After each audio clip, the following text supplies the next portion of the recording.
예, 여러분 안녕하십니까. 제품 전략론 강의를 맡은 조세현입니다. 여러분 지난 학기까지 이제 마케팅의 이모저모 또 브랜드와 그리고 세부적인 사업을 해나가는 방법들에 대해서 배워봤다면 이제 제품을 어떻게 만들어서 그것을 시장에 펼칠 것인가 라는 것을 이번 학기에는 같이 여러분들하고 공부해보는 시간을 갖도록 하겠습니다. 그리고 이번에 새롭게 들어오신 분들 계시죠? 대단히 환영합니다. 같이 마케팅의 세계에서 더 큰 세계로 나갈 수 있도록 공부해 나가봤으면 좋겠습니다. 네, 지금 여러분들 보시다시피 제품 전략론의 강의 목차, 커리 목차를 보자면 이렇습니다. 오늘이 이제 전반적으로 제품 전략론을 어떻게 제가 이끌어 갈 것인지에 대해서 강의를 하는 OT 시간입니다. 지난주에 우리 개강총회를 했었죠. 이 제품 전략론의 전반적인 강의를 오늘 맛을 보시고, 그리고 다음 주에는 제품 개발의 전략이 되는 기초 전략 설계를 어떻게 해 들어갈 것인지, 기초 전략의 구성 요소가 무엇인지 그런 것들을 알아야 전략을 기본적으로 구성할 수 있지 않겠습니까? 그런 부분들을 여러분들이 같이 학습해보는 시간으로 하시죠.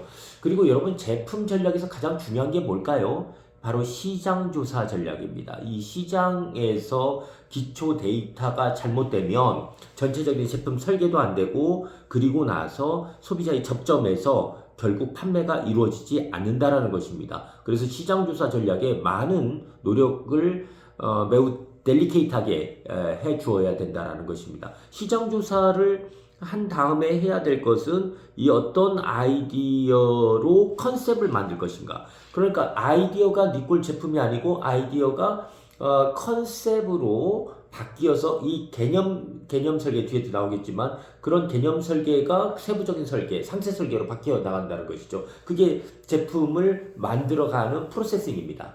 그런 아이디어 창출 전략에 대해서 두 차례에 걸쳐서 실제 사례까지 포함해서 같이 공부하는 그런 시간을 가지도록 하겠습니다.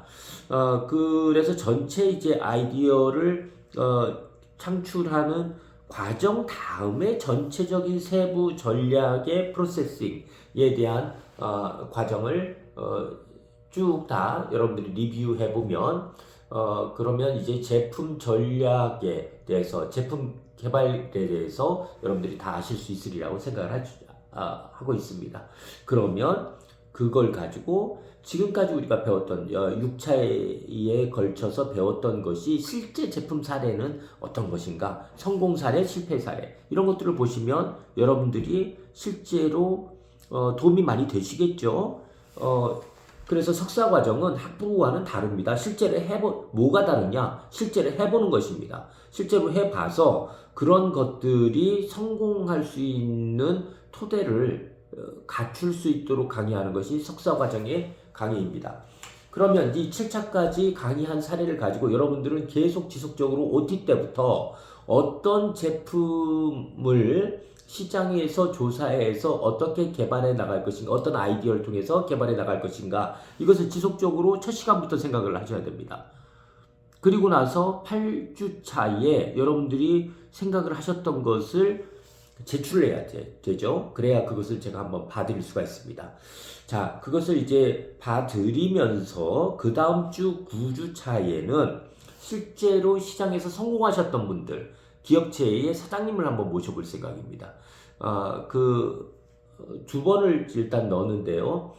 이게 9주차에는 특강을 먼저 넣고 10주차에는 특강 5 토론 수업을 해서 여러분들의 제품 개발한 것들을 스스로 지속적으로 토론해서 그것에 모디파이해서 완성도를 높여가는 시간들을 갖도록 하겠습니다.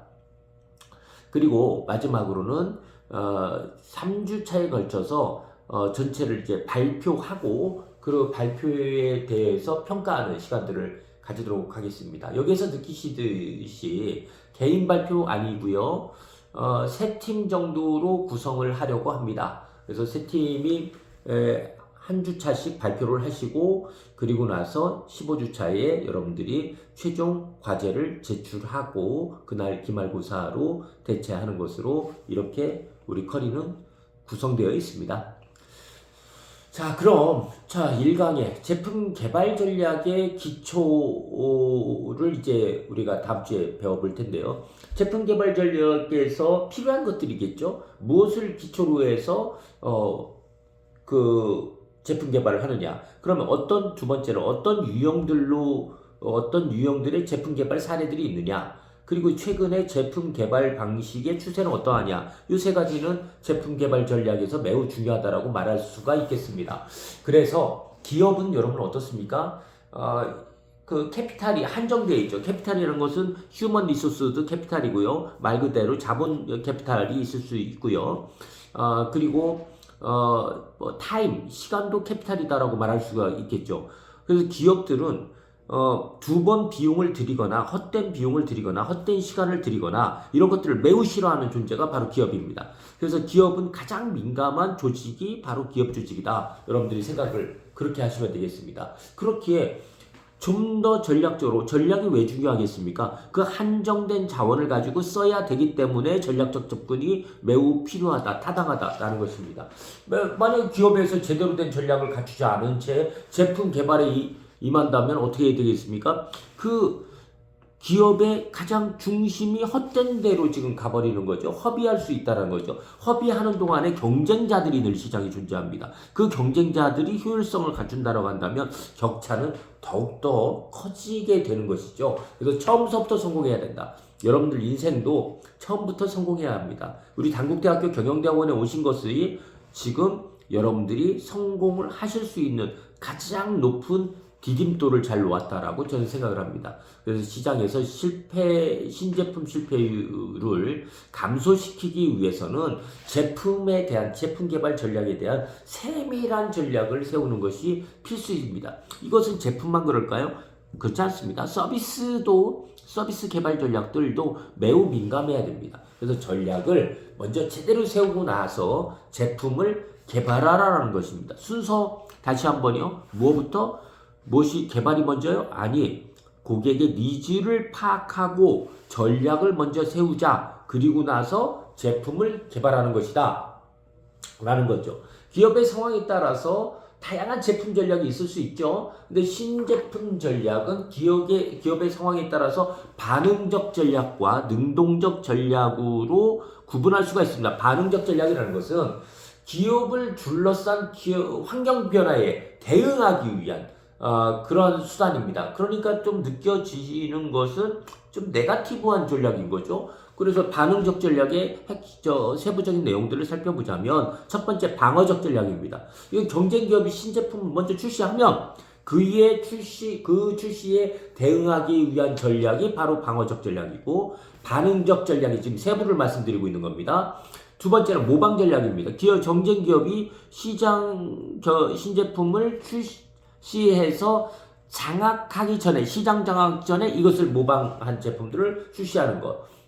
그렇게 바람직하지는 않지만 사실은 비용이 적게 들 수는 있을 것입니다. 세 번째는 second but better. 무슨 얘기죠? 모방을 하는데 소비자의 불만을 이제 모방을 한 제품, 그러니까 모방을 하기 전에 경쟁 회사의 제품이 소비자의 불만을 가지고 있다면 그 소비자의 불만까지 해소한 모방 제품을 시장에다가 출시하는 것, 그게 second but better 전략입니다.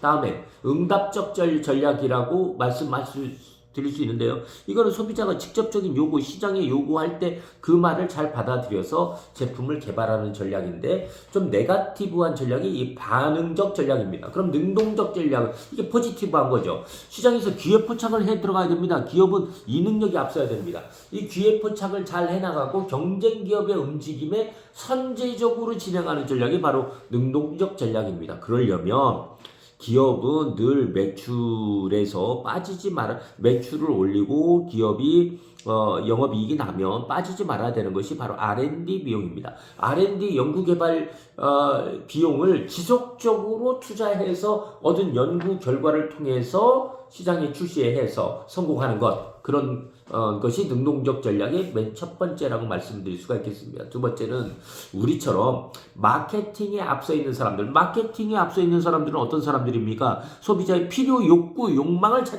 찾아내는 사람입니다. 이것을 충족시킬 제품을 개발해 나가는 전략이 마케팅 전략입니다. 또 창업가적 전략, 창업 기업가적 전략인데 이것은 참신한 아이디어를 가진 창업가의 창업가가, 이 리더가 소규모 조직을 통해서 제품을 개발하는 전략. 예전과 요즘에 뭐 벤처 기업들이 바로 이러한 전략을 쓰고 있는 것이죠. 기업 인수 전략. 이것은 제가 실제로도 많이 해봤고, 또 여러분들에게 사례를 좀 말씀드리겠지만, 제품 개발을 하지 않고 주식 인수를 통해서 더 좋은 제품이 있는 기업의 경영권을 장악하는 전략입니다. 저는 이게 좀 익숙한 사람입니다. 이 네 번째가. 이 사례는 제가 매우 잘 설명해 드릴 수가 있습니다. 아마 재미있으실 거고요. 자, 그럼 요즘에 제품 개발의 추세는 어떠냐? 이 제품 개발의 그 기간이, 아까 기업은 어떤 자원을 가지고 있다고 그랬죠? 한정된 자원. 인력도 새로 창업하는 기업들의 인력이 그렇게 많지가 않습니다. 그래서 개발 기간의 단축을 아주 적극적으로 추진을 하고 있습니다. 그러면서 품질은 어떻게 해야 된다고? 품질은 말할 것도 없죠. 무조건 소비자의 기대 이상이라는 높은 품질의 총합적인 목표를 이루어 주어야 됩니다. 그러면 이러한 것들이 개발 기간을 단축하고 높은 품질, 이러려면 기존에 없던 방법들을 찾아서 그것을 사용해 주어야 된다는 것이죠. 이것이 바로 혁신입니다.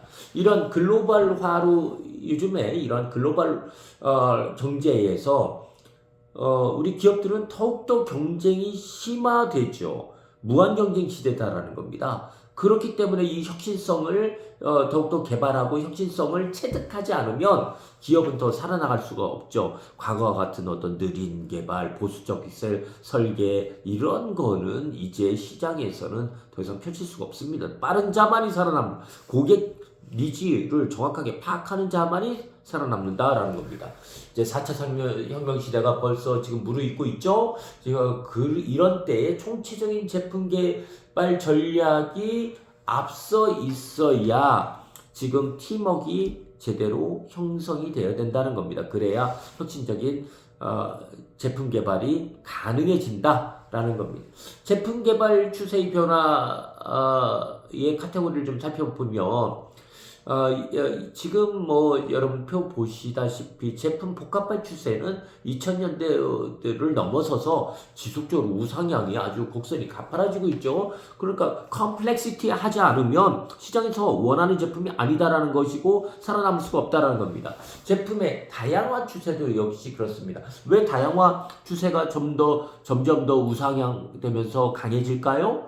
네. 소비자의 니즈가 그만큼 세분화되고 있다는 것이죠. 이 세분화된 욕구를 사로잡으려니까 제품이 다양화되는 것이죠.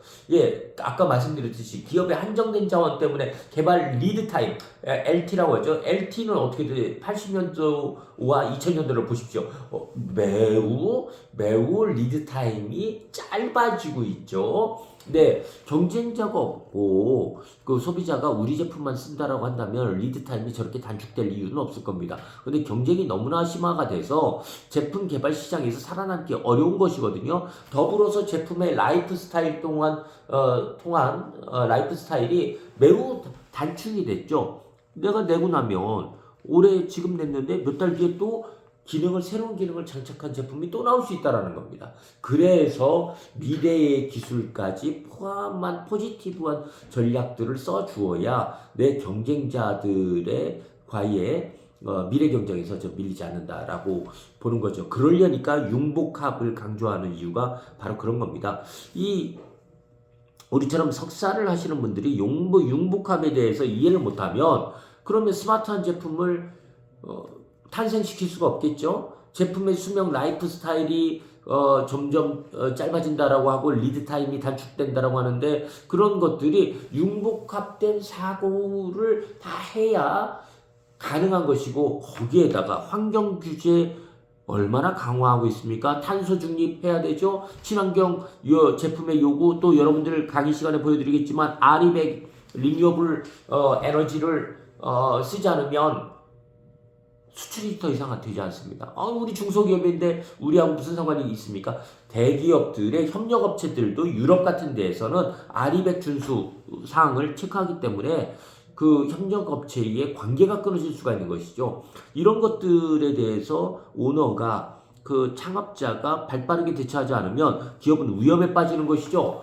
그래서 제품 개발은 늘 글로벌 시대에 맞는 제품 개발을 해 들어가야 된다. 도메스틱에 맞는 제품 개발은 없다라고 단언을 합니다.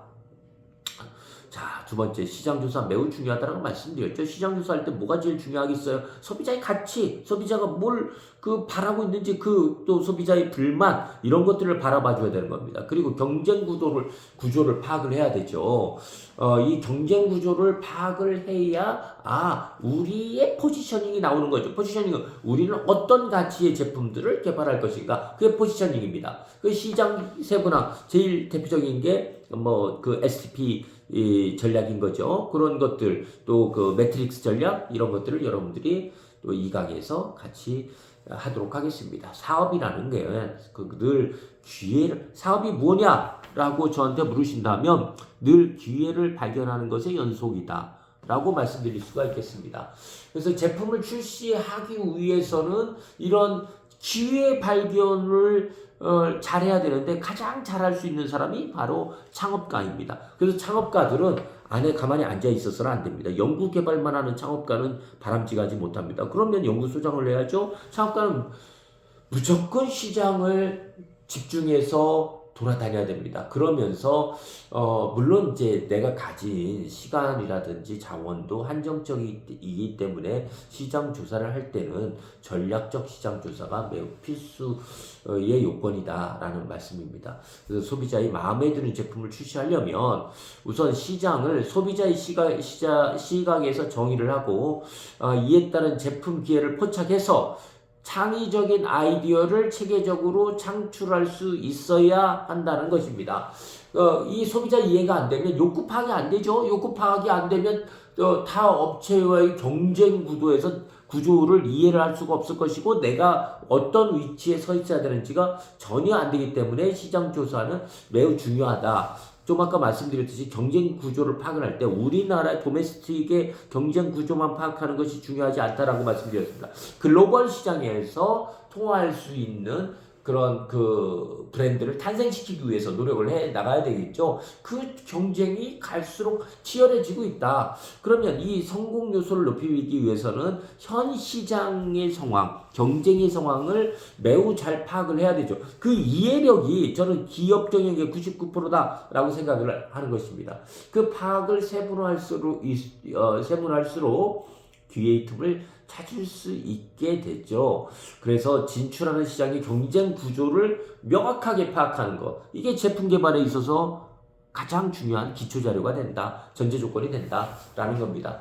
시장 세분화 전략에서 욕구는 너무나 다양하다고 그랬잖아요. 욕구가 다양하니까 다양한 제품들이 나오는 것이죠. 그런데 이렇게 세분화시키면서 다양한 고객의 욕구를 충족시키면서 고객의 만족 수준을 높이는 건 쉬운 일이 아닙니다. 그래서 시장 세분화라는 것은 이제 고객 집단으로 나눌 줄 알아야 되는데 어떻게 나누느냐? 비슷한 서로 취향, 그 지역 이런 것들을 인구 통계학적 방법 여러 가지 방법들을 써서 시장 세분을 해 나가는데 그 중에 우리가 모든 시장을 다 해 나갈 수가 없죠. 가령 양말을 예를 들어볼까요? 양말 하시는 분, 여성 스타킹을 하는 기업들은 여성 스타킹에 특장점이 있으면 그 분야를 다 해나가는 것이고, 우리가 가진 자원은 한정적이니까 남성 양말을 해나가시는 분들은 그 분야만 특정적으로 해나가는 것이 제일 좋겠다, 라는 겁니다. 그 특정 집단, 다 할 수 있으면 그건 좋은 거지만 그러기가 쉽지 않은 거죠. 그래서 특정 집단을 골라서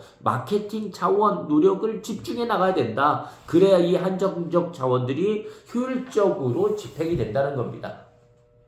자, 3강과 4강에서는 아이디어 창출 전략에 본격적으로 들어간다라고 말씀드렸죠. 근데 아이디어가 어디서 많이 나올까요? 우선 기업 내부적으로 이 인재들이 내는 아이디어.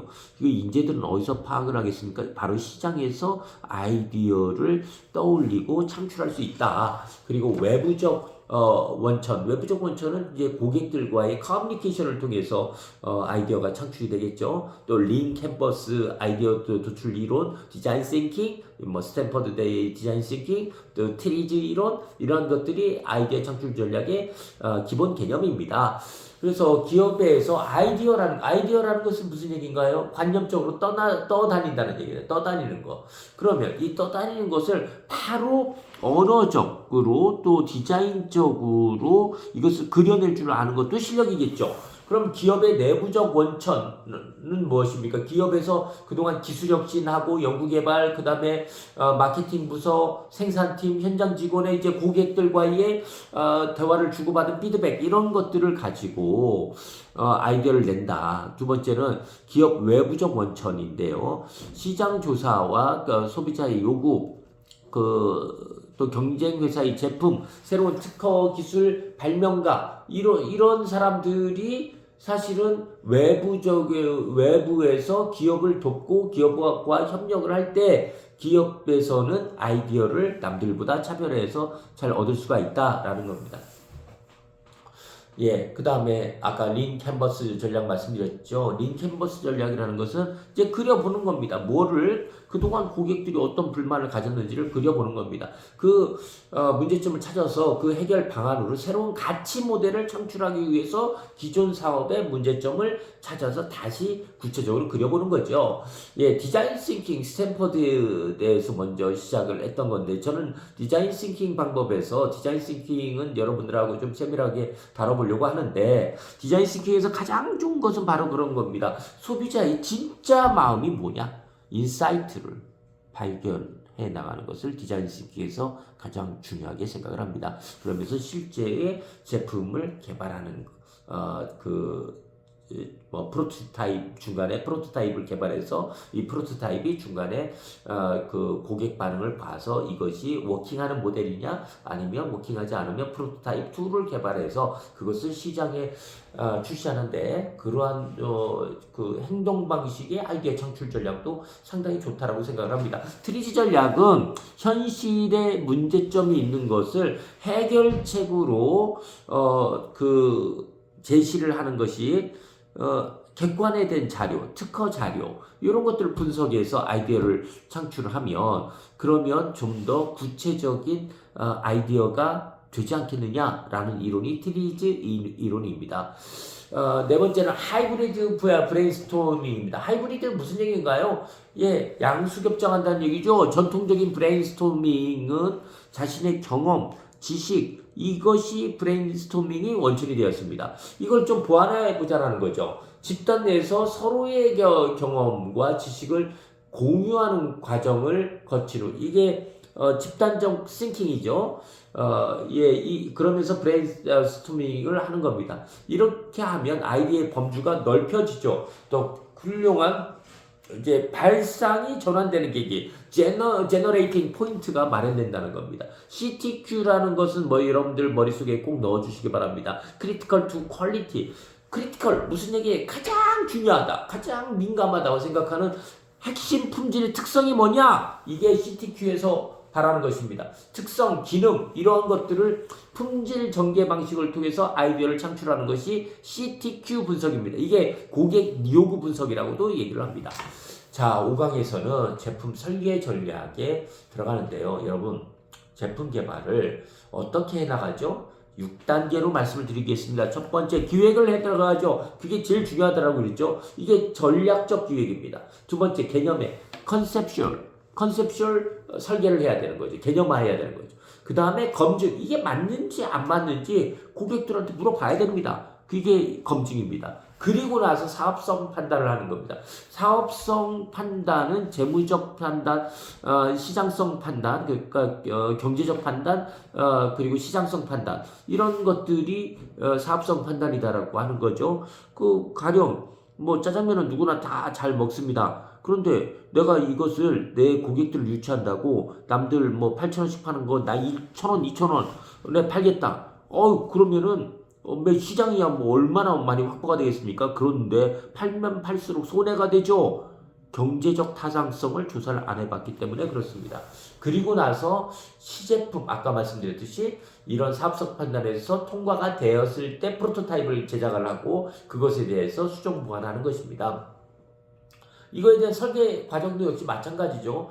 기획할 때 기획과 개념화 이 단계가 창의적 설계와 개념 설계 단계입니다. 그리고 검증을 통과하면 기본 설계를 하고 그 다음에 세부 기능을 설계를 한 다음에 전체 워킹 모델 그게 상세 설계 단계에서 다루어집니다. 그리고 나서 이제 실제 공장에서 생산하는 생산 설계 이렇게 제품 설계 전략은 나누어져 있습니다. 지금 딱 보시면 그림을 보시면 잘 이해가 되시죠? 결국은 최초의 단계가 뭐라고요? 그 6단계를 했지만 6단계 앞에를 보면 시장에서 문제인식, 무슨 문제인식, 고객이 뭘 불편하게 여기느냐, 그게 문제인식이라는 겁니다.